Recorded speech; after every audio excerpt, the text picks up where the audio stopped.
Good evening, respected professor and my dear students. I welcome you to the sixth session, MIOT session today of Risha DNB academic activities online. I invite Dr. Risha to go ahead with the presentation on renal replacement therapies.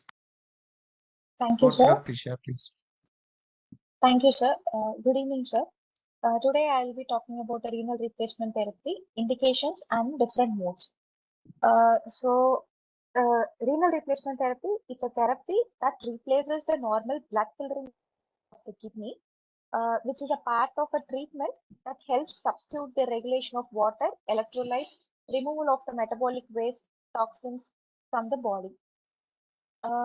The indications can be of three types, either volume overload or a life-threatening condition involving electrolyte or acid-base imbalance and removal of toxins. Coming to acute renal failure with a fluid overload which is refractory to diuretics, otherwise, then refractory hyperkalemia, severe metabolic acidosis, rapidly raising renal function values with urea of more than 30 millimoles per liter, like that. Oliguria, anuria, symptomatic uremia patients presenting with nausea, bleeding, pruritus, encephalopathy, and pericarditis.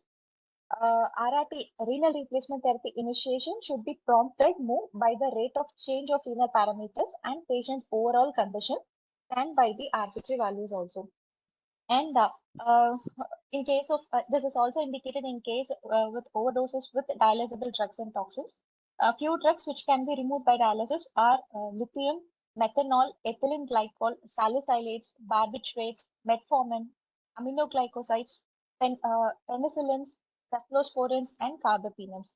A few drugs which is not removed by dialysis or digoxin, beta blockers except atenolol, warfarins, macrolides, and quinolones. This is also indicated in case of severe sepsis, which is a potential for hemofiltration to remove the inflammatory mediators in patients with sepsis and with a septic shock. Here, high volume hemofiltration is usually followed. Then types of renal replacement therapy.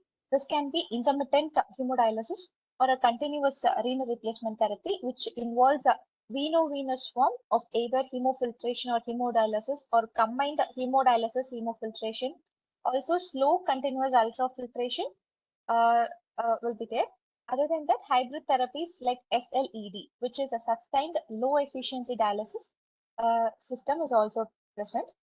Before going to the modes, we need to discuss about the terms of hemofiltration and hemodialysis. Hemofiltration, it removes the solutes by convection method, where a hydrostatic pressure gradient is used to move the solute containing fluids across a semi-permeable membrane. Bulk movement of the fluid is drags the solute across the membrane. So hence the name solute drag, this is analogous to a renal capsule.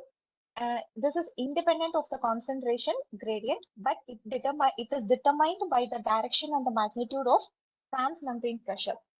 This can remove large volumes of fluids, uh, and rate of the solute clearance is very much slower when compared to that of hemodialysis. Hence, it is done continuously. Advantages: gradual fluid removal is present here, so it removes larger molecules than hemodialysis. So preferred for the toxin or overdose cases removal. And it also removes the inflammatory mediators, which can be used in case of septic shock. Disadvantages: it is a very slow process and it is not suitable for rapid removal. Hemodialysis, it removes solute by the process of diffusion, which is driven by concentration gradient of solutes across the semi-permeable membrane. Here the solutes move across the membrane along their concentration gradient from one compartment to another, thus obeying the Fick's law of diffusion. Here the counter current exchange system is followed.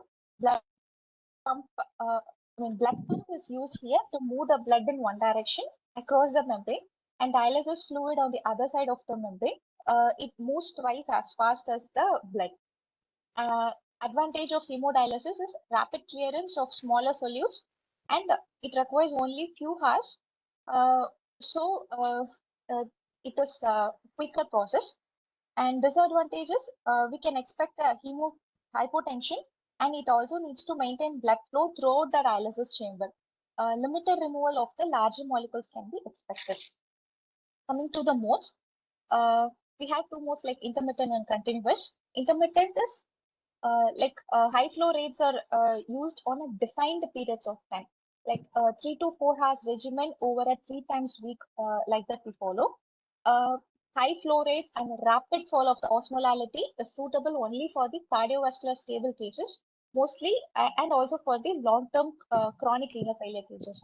In case of continuous mode, this is a bit expensive and it is suitable for cases of sepsis and um, cardiovascular instability and head injury cases. Mm.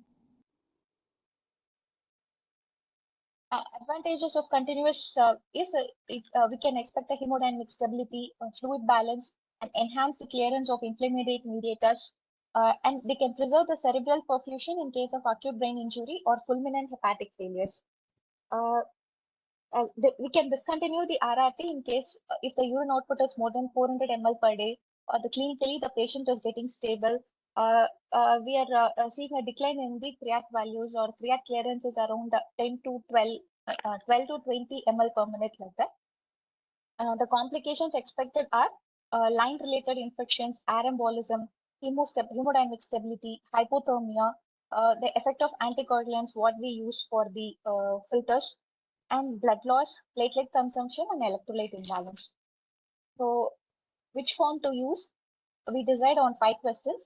What type of particles or molecules to be removed? Either small molecules like urea, creatinine, potassium, lithium, etc. Here we can go for either dialysis, hemodialysis, or hemofiltration. If when comparing two middle molecules with a molecular weight of 500 to 5,000 kilodalton, 5,000 daltons, drugs like vancomycin, etc., and the toxins can be used. Here the mode of filtration mode is we can go for a hemofiltration rather going for a hemodialysis. Coming to low molecular weight proteins, we can go for a filtration type of technique. Other than that, we also need to check the patient is cardiovascular stable or not, because we have to withstand the fluid shifts, and the availability of resources, cost effective, and experience of the staff, and special considerations like does it require ICU setup or not. That's all. So finished. Your answer Other than complete? that, vascular access and anticoagulation, then filters and membranes are all there, sir. What about peritoneal dialysis? Is it a part of our renal replacement therapy or not? Yes, sir. Peritoneal dialysis also can be considered. What about the renal transplant? Is it a part of renal replacement therapy or not? Yes, yes. Renal Uh, transplant So can you have also. been concentrating only on the hemodialysis and its various modalities. Yes. That doesn't complete your answer. Okay. So there are three types of renal replacement therapy. First of all, why do we require renal replacement therapy when the normal kidneys are not able to do their Function. function? We have to substitute it with a renal replacement therapy. That can happen both in acute kidney failure as well as in chronic kidney diseases. Only difference is in acute kidney disease, the kidney stops functioning abruptly in a very short time. And if you don't correct it or replace it in emergency nature, patient is likely to die of either, as you said, fluid overload or hyperkalemia or severe acidosis. These are the three important conditions which will kill the patient.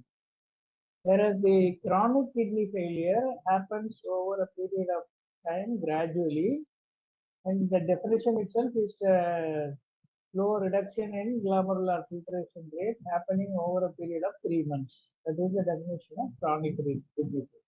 Okay? But ultimately, both the patients require replacement therapy to sustain their life. Otherwise, they will go in for all the complications of kidney failure, that is normally fluid overload, electrolyte imbalance, and acid base imbalance. These are the three things which will ultimately cost the life of the patient. So the modes First of all, you have to say all the three. One is hemodialysis and its variations. Second is peritoneal dialysis, and third is renal transplantation. That is the ultimate renal replacement. Okay? So I'll just share my